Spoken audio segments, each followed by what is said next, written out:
Naquele tempo, Jesus disse aos seus discípulos: o homem rico tinha um administrador que foi acusado de esbanjar os seus bens. Ele o chamou e lhe disse: que é isso que ouço a seu respeito? Presta contas da tua administração, pois já não podes mais administrar meus bens. O administrador, então, começou a refletir: o Senhor vai me retirar a administração? O que vou fazer?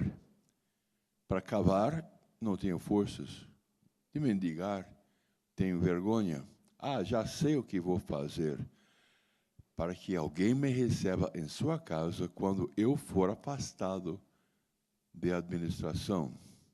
Então ele chamou cada um dos que estavam devendo a seu patrão e perguntou ao primeiro: quanto deves ao meu patrão? E ele respondeu: 100 barris de óleo. O administrador disse: pega a conta, senta-se depressa. Escreve 50. Depois ele perguntou ao outro: e tu, quanto deves? E ele respondeu: 100 medidas de trigo. O administrador disse: pega a tua conta, escreva 80. O Senhor elogiou o administrador desonesto, porque ele agiu com esperteza. Com efeito, os filhos deste mundo são mais espertos em seus negócios do que os filhos da luz. Estas são as palavras de salvação. Glória a vós, Senhor.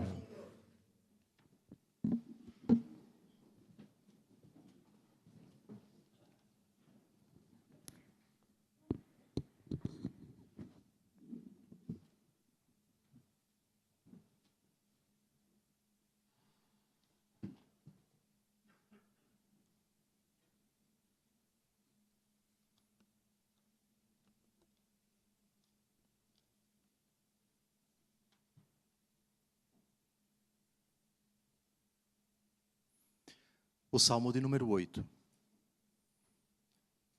É um hino de louvor ao Deus Criador, cujas obras são perfeitas. A maior delas, o homem, é assim elogiada. Ó Senhor nosso Deus, como é grande vosso nome por todo o universo. Que é o homem para o teres criado dessa forma? Pouco abaixo de Deus o fizestes, e o coroastes de glória e esplendor. Ó Senhor, como é grande vosso nome em todo o universo. O homem aqui no Salmo 8 é descrito como uma criatura pouco abaixo de Deus. Claro que os anjos são superiores aos homens, porque eles não são dotados de corpo. São espíritos puros. Eu me refiro aqui aos anjos bons, não aos anjos decaídos. Então, nesse sentido, eles são superiores aos homens. Mas, num outro sentido, os homens são superiores aos anjos, porque Jesus Cristo morreu na cruz, não foi pelos anjos. E Jesus Cristo assumiu a natureza humana, não assumiu a natureza angélica. Por isso, a raiva do demônio, do homem, a inveja do demônio, do homem, porque Jesus morreu pelo homem, salvou o homem, redimiu o homem, e na sua pessoa divina, no mistério da união hipostática, duas naturezas se uniram, a divina e a humana. Pois bem, as leituras que nós acabamos de ouvir são uma exaltação às grandes coisas que Deus concedeu à natureza humana. E essas coisas, infelizmente, depois do pecado, passaram a ser utilizadas muito bem, entre aspas, pelos filhos das trevas. Todavia, essas mesmas coisas Deus concedeu a todos os homens, exceção feita às virtudes teologais da fé, da esperança e da caridade, que são virtudes infusas. O homem não nasce com o dom da fé, ele é recebido com o batismo. Não nasce com a virtude da esperança, ela é concedida com o batismo. Não nasce com a virtude da caridade, ela é concedida somente pelo batismo. Portanto, as virtudes teologais da fé, da esperança e da caridade, ninguém nasce com elas. Nós as recebemos apenas pelo batismo. Pois bem, mas as outras virtudes prudência, justiça, temperança, fortaleza, a audácia de que fala a primeira leitura de hoje, a esperteza de que fala o evangelho que nós acabamos de ouvir. São presentes de Deus que nós desenvolvemos ao longo da vida, mas que já nos são dadas essas virtudes. Daí se fala de virtudes naturais, de virtudes que impregnam a natureza humana e que ao longo da vida nós vamos aperfeiçoando. Isso é importante para nós compreendermos a parábola de hoje, cujo discernimento precisa ser ponderado agora para que ninguém saia por aí dizendo que no Evangelho nosso Senhor Jesus Cristo elogia a desonestidade, e ele cita como modelo para nós, no Evangelho de hoje, um administrador desonesto. Porém, Jesus não elogia a desonestidade do administrador, elogia a esperteza do administrador desonesto. Desonesto aqui é adjetivo de administrador, só que o elogio de Jesus não é a esse adjetivo, é a uma outra qualidade que Deus concedeu a todos os seres humanos e que esse rapaz soube utilizar muito bem. Pois bem, na Bíblia, na interpretação das palavras de Jesus, existe um critério muito importante que nos é apresentado por Santo Agostinho no seu livro famoso As Questões sobre os Evangelhos, capítulo 2, parágrafo 34 desta obra do Doutor de Hipona. Ele escreveu essa obra há 1600 anos. Prestem atenção. O que é que ele diz sobre o Evangelho de hoje e sobre duas outras passagens que temos que citar daqui a pouco. Palavras de Santo Agostinho sobre o Evangelho da parábola do administrador desonesto e de outros dois textos que vamos ver daqui a pouco. Estas palavras, diz Santo Agostinho, se chamam contraditórias, para que compreendamos que se pôde ser louvado pelo seu Senhor aquele que defraudou os seus bens, devem agradar a Deus muito mais os que fazem aquelas obras segundo os seus preceitos. É aquilo que na exegese se diz o argumento da contradição, o argumento da oposição ou da refração. Você imagine a fotografia negativa de uma pessoa. O que é que aparece na fotografia negativa? Exatamente como o nome está dizendo, é o lado oposto, é uma outra visão daquilo que é realmente a realidade. Jesus, portanto, cita exemplos da convivência humana de pessoas perversas que sabem usar muito bem os dons que Deus concede a todos, para que nós olhemos para elas, não para sentir raiva absoluta, mas para tirarmos uma lição do mal que elas fazem, imitando-as, não praticando o mal, mas pegando a virtude que ele utilizou o mal para o bem. E cito aqui, todos vocês sabem, dessa citação de Mateus, capítulo 7, versículo 11, prestem atenção. Jesus diz: se vós, que sois maus, sabeis dar coisas boas a vossos filhos, quanto mais vosso Pai Celeste dará boas coisas aos que lhe pedirem. Ou seja, é como se Jesus dissesse: vejam a experiência de vocês. Vocês têm muitos pecados, vocês são maus. Mas eu não quero aqui elogiar o mal de vocês. Se vocês, apesar dessa maldade, sabem fazer coisas boas, quanto mais o Pai do céu dará coisas melhores para vocês, para aqueles que pedem a Ele. Entenderam? Vamos agora a uma outra parábola. Quem lembra qual é a outra parábola em que Jesus fala de uma pessoa horrorosa, péssima, mas que faz uma coisa boa? Lembram da parábola da viúva inoportuna no capítulo 18 do Evangelho segundo Lucas? Essa viúva vai bater a porta do juiz, que já está dormindo. E ela bate feito uma insistente mesmo, uma mala pesada sem alça, meio-dia na rodoviária sem táxi. Pois bem, bate e faça justiça contra o meu adversário, etc. Aí o juiz pensa: eu não temo a Deus, nem respeito os homens, todavia, porque esta viúva me importuna, far-lhe-ei justiça. Mas ela não cessará de me molestar, senão ela não cessará de me molestar. Ou seja, eu vou ajudá-la, vou atender a ela para me ver livre dessa mala. Pois bem, e prossegue o Senhor. Ouvis o que diz este juiz injusto? Por acaso não fará Deus justiça aos seus escolhidos que estão clamando por Ele dia e noite? Porventura tardará em socorrê-los?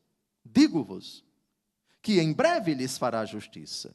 Mas quando o Filho do Homem vier, acaso encontrará fé sobre a terra? Pois bem, eu citei esses 3 textos, esses 2 que eu acrescia ao Evangelho de hoje, com o Evangelho de hoje, é o argumento da contradição, é o argumento do contrário. Jesus pega exemplos da nossa convivência para dizer: se vocês que têm todos os defeitos, e eu os conheço, vocês são capazes de fazer coisas boas, quanto mais o meu Pai do céu. Pois bem, entramos então no Evangelho e vamos à explicação. O Evangelho começa, na verdade, uma parábola. Um homem rico tinha um administrador que foi acusado de esbanjar os seus bens. O homem rico é Deus, o administrador somos nós, porque nada daquilo que temos é nosso em absoluto, a não ser o pecado. 1 Coríntios capítulo 4, versículo 7, o que é que tens que não tenhas recebido? E se recebeste, porque tu te ensoberbeces? Portanto, tudo da nossa vida, com exceção do pecado, é presente de Deus. Nada é nosso em absoluto. É nosso no sentido relativo. Brilhe a vossa luz diante dos homens, para que, vendo vossas boas obras, glorifiquem o Pai que está nos céus. Mas em absoluto, não é nossa a inteligência. É dom de Deus que nos empresta, que nula empresta. Não é nossa a saúde, é dom de Deus que nula concede. E assim por diante, todos os nossos dons, todas as nossas capacidades, etc. Administrá-los bem redundará em salvação. Administrá-los mal redundará em condenação. Portanto, esbanjar os bens, que é na verdade aquilo que o filho mais novo da parábola do filho pródigo faz, é desperdiçar, mal utilizar os dons que Deus nos concede. Prejudicar a saúde com fumo, com bebida, com drogas, com noites mal dormidas. Noite foi feita, foi para dormir, não foi passar a noite embalada, se desgastando, cansando. Ou então não foi feita a inteligência para o mal. Não foi feita nenhuma dádiva de Deus para ser aplicada para o mal. O mau uso daquilo que é bom em si é que faz o diferencial entre os salvos e os condenados. Então foi acusado de esbanjar os seus bens. Quem é o esbanjador dos bens?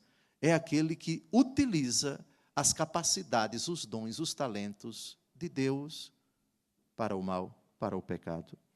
Ele o chamou e disse que é isto que ouço a teu respeito. É Deus falando na consciência nossa aqui na terra. Presta contas da tua administração, pois já não podes mais administrar meus bens. Vamos prestar contas diante de Deus ao deixarmos esta vida. Hebreus capítulo 9, versículo 27, está escrito que o homem morra uma só vez, depois do que segue-se o juízo, e segundo aos Coríntios capítulo 5, versículo 10, porque todos nós haveremos de comparecer diante do tribunal de Cristo para a prestação de contas dos nossos atos. Pois bem, o administrador, então, começou a refletir. Olha que capacidade bonita, que, na verdade, foi a única que o demônio não tirou do jovem da parábola do filho pródigo. O demônio tirou tudo dele. Ou melhor, ele estragou tudo, mas não conseguiu danificar completamente essa capacidade de reflexão. Caiu em si e refletiu: na casa do meu pai, a comida em abundância, e eu aqui passando fome, vou levantar-me, vou ao meu pai e direi: pai, pequei contra o céu e contra ti. Vejam a capacidade de reflexão. Um presente que Deus dá a todos os homens. Os que vivem nas trevas refletem também. Pensemos o crime organizado. Por que se chama crime organizado? Porque refletido, porque pensado, porque estudado. Perguntem a qualquer policial civil ou militar, qualquer agente de inteligência, de força de segurança de qualquer país, e eles vão dizer para vocês: o crime está cada vez mais rebuscado, inteligente, sofisticado, articulado. Isso é fruto de uma inteligência. Os maus são brilhantes naquilo que fazem.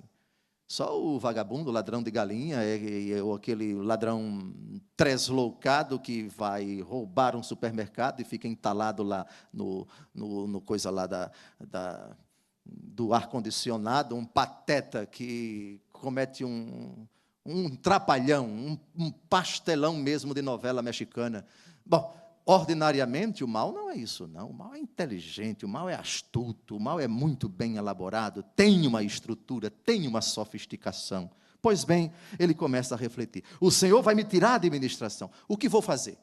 Ele já começa a pensar longe.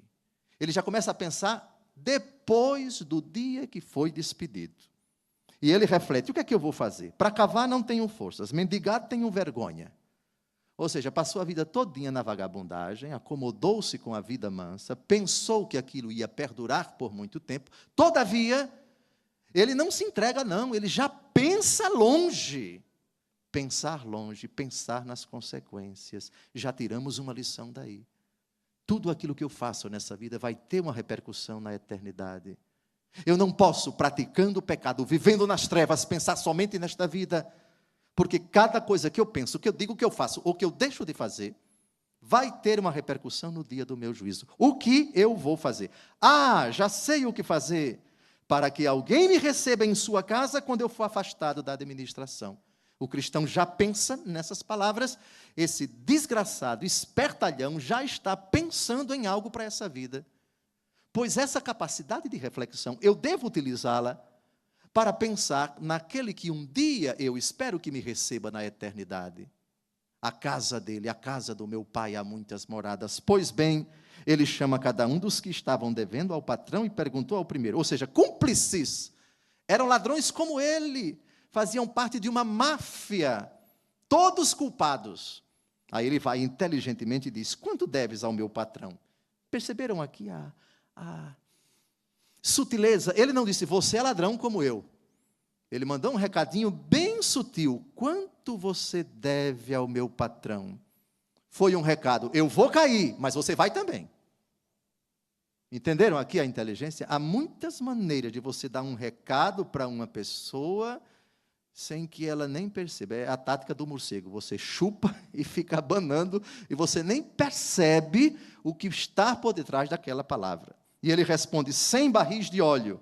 O administrador diz, pega a tua conta, senta-te depressa e escreve 50. Senta-te depressa, ou seja, a qualquer momento vamos ser descobertos.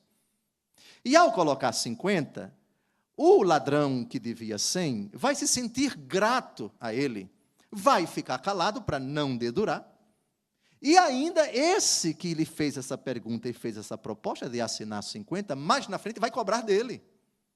Repare, então ele pensa no presente, mas também pensa no futuro. Isso é brilhante. Isso é de uma inteligência tremenda. Agora vamos pensar em Madre Teresa de Calcutá. Tão brilhante quanto este. Porque viu nos pobres a face de Cristo. Porque usou sua inteligência, porque depreendeu suas forças, porque se consumiu em favor dos pobres. Usou toda a sua sagacidade de professora. Ela era uma professora. Pensemos em Irmã Dulce, na Bahia. Pensemos em Santo Agostinho. Pensemos em São Gregório Magno, o santo de hoje, prefeito da cidade de Roma, depois Papa. E conseguiu contornar uma situação muito difícil na época em que a cidade de Roma foi saqueada, Alarico, o saque de Roma e tantos outros episódios tristes após a queda do Império Romano do Ocidente. Grande pastor, um homem muito hábil na arte de escrever, na arte de falar. Depois ele pergunta a outro, e tu quanto deves? Ele responde, 100 medidas de trigo. O administrador diz, pega a tua conta e escreve 80. Ou seja, você é ladrão como eu? Depressa significa você foi descoberto e eu fui também. Você ainda não foi dedurado, mas poderá ser. Você, se eu cair, você vai cair também. Se eu for preso, você vai ser preso também. Se eu me prejudicar, você vai se prejudicar também. Isso tudo fruto de inteligência, fruto de um pensamento de astúcia. Pensar rápido aqui e agora para resolver o problema e pensar também no futuro. O futuro do cristão é a vida eterna. Os dons que Deus lhe concedeu são para serem bem aplicados e terem uma repercussão de eternidade. Aproveitá-los bem, porque isso vai ter uma repercussão no dia do nosso juízo. E o Senhor, assim termina a parábola, elogiou o administrador desonesto, porque ele agiu com esperteza. Aqui está a frase. Ele não elogiou a desonestidade. Essa parábola não é uma ode, não é uma homenagem à desonestidade, mas é uma homenagem à esperteza dele. E a esperteza é um dom que Deus concede a todos os seres humanos. E reparem o arremate da parábola: os filhos deste mundo são mais espertos em seus negócios do que os filhos da luz. Mas qual é o negócio dos filhos da luz? Entra em entendimento com o teu Deus. Se estás para trazer a oferta ao altar e te lembrares que teu irmão tem algo contra ti, entra sem demora em acordo com ele, diz Jesus. Quem é o irmão com quem estamos litigando? É Jesus, quando estamos no pecado. Entrar em acordo com Jesus, fazer negócio com Jesus, é entregar o nosso coração a Ele, a nossa vida a Ele, o nosso pecado eventualmente cometido, mas perpassado com um sincero arrependimento, para que o sangue precioso de nosso Senhor, que é o preço do nosso resgate, fomos comprados por um alto preço, recupere o nosso coração fadado, condenado ao inferno pela nossa iniquidade. São Paulo, na primeira leitura de hoje, ele fala de algo que merece realmente uma consideração. Ele fala de ousadia. Em algumas passagens eu vos escrevo com certa ousadia, como para reavivar a vossa memória, em razão da graça que Deus me deu. Aqui está a virtude que Deus concedeu a São Paulo. Há pessoas que são ousadas para a prática do mal. São atrevidas, sabem que é arriscado, mas mesmo assim praticam. Mesmo sabendo que podem levar um tiro, mesmo sabendo que podem ser presas, mas são ousados, atrevidos. Nós também devemos fazer o mesmo, mas para a glória de Deus, que fez conhecer o seu poder salvador, como cantamos no Salmo ainda há pouco. O Senhor, que recordou o seu amor sempre fiel pela casa de Israel, hoje, à luz dessas leituras, é digno de ser honrado, de ser glorificado, de ser adorado, porque Ele concedeu muitos favores aos homens. É o mau uso desses dons que faz a diferença, como disse, entre salvos e condenados.